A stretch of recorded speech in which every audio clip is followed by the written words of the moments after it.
In our last lecture, we learned how to lay out a rhumb line, an east-west line, knowing that it's a curved line.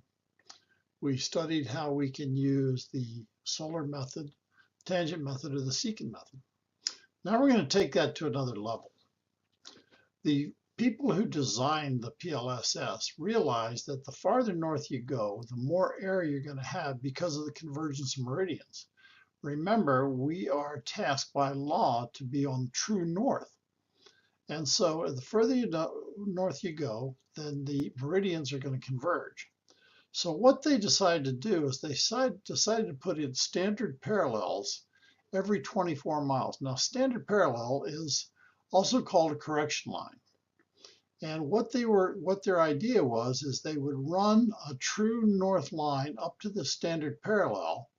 At that point, they're going to start getting some error, so they're going to make a correction there, and they're going to continue north through the next tier till the next standard parallel.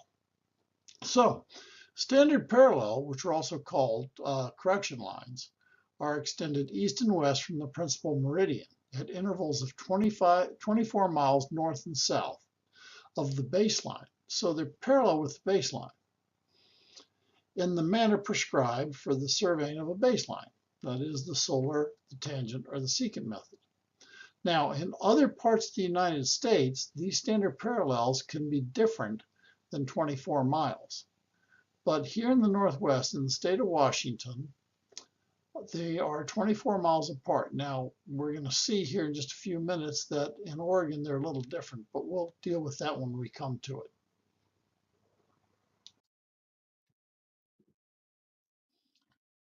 Now, when standard parallels previously run at intervals of more than 24 miles, like someplace in the Midwest, they could be 100 miles apart, and conditions required additional standard lines, an intermediate correction line could be established with a local name, and it'd be something like the fifth standard auxiliary standard parallel, the fifth auxiliary standard parallel, sorry, or something like that.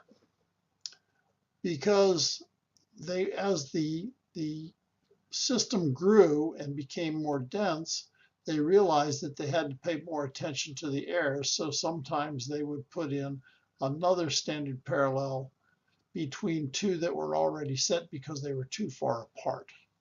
We don't see that in Washington, but in the Midwest, you can see it.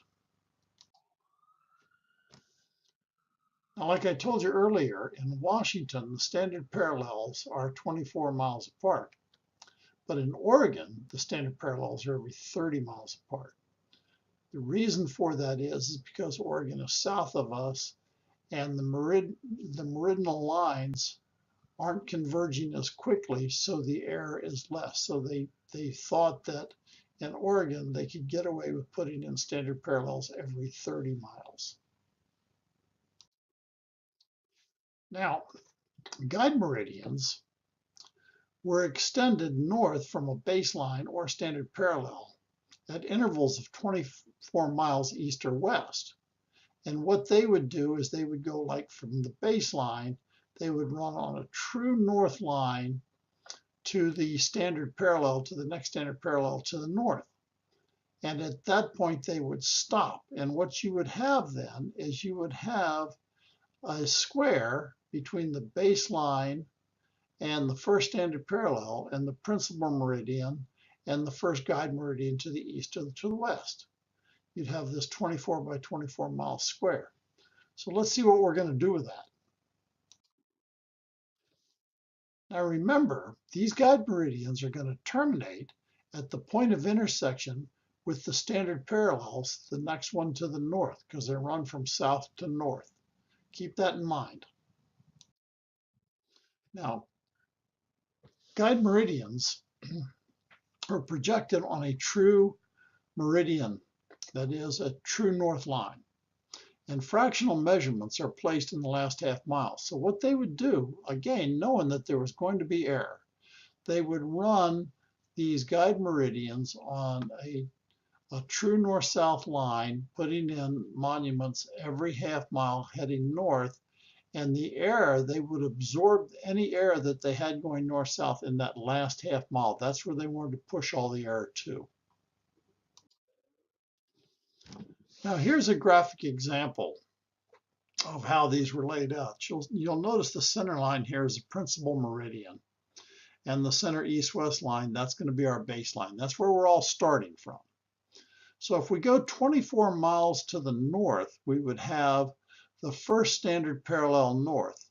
And similarly, if we went 24 miles to the south, we'd have the first standard parallel south, and that is south of the baseline or north of the baseline. If we were to start where the principal meridian meets the baseline and run 24 miles to the east, we would have this baseline, and it would be a meridian east, the first guide meridian east, or this guideline. On the in the west, you'd have the same thing. You'd have the first guide meridian west.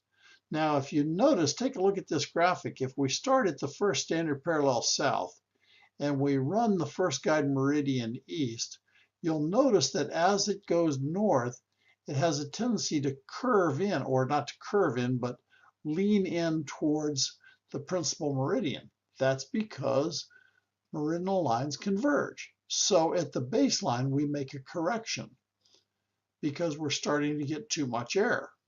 And then we'll run that meridian, guide meridian, from the baseline to the first standard parallel north. Then we'll make another correction, and we'll just keep that system up as we go through all of our surveys. And what we end up with is all these squares approximately 24 miles squared, not exactly. Now, I've been talking a lot about curvature of meridians, or convergence of meridians. Chapter 2, Section 219 of the 2009 manual has a detailed discussion of convergence of meridians. We're not going to go into this in detail at this point because later on in this course, we're going to take a real in-depth look at this. But we need to understand that these meridians converge. And if you wanted to read more about it, the 2009 manual, section 219, chapter 2. Now, the angular amount by which the two meridians converge is a function of the latitude. The further north you go, the more radically they converge, and the distance between the meridians.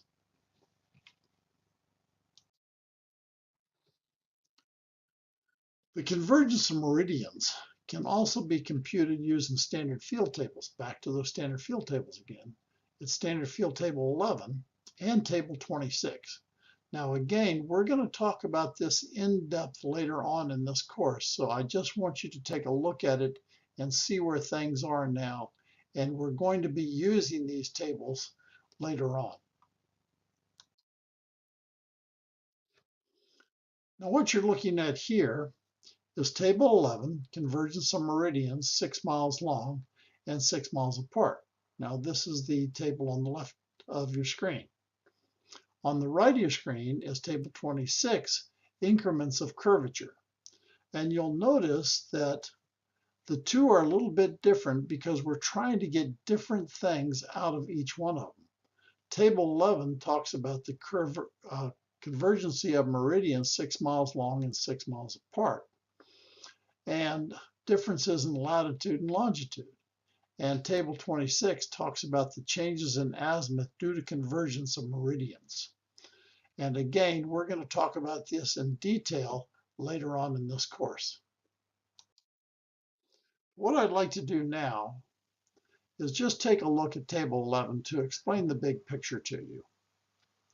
You can see that under convergency, you have these angles. And this is the angle convergency. Now remember, this is all 6 miles apart. So in 6 miles, this is how the angle would converge if you were at a latitude of 25 degrees. The farther north you go, the more this angle is going to converge. If you take a look down at 40 degrees in the left-hand column, you can see that the convergence is 4 minutes, 22 seconds. The other part of the convergence is on the parallels and links. How far apart in links this convergence will be when you start looking at the error.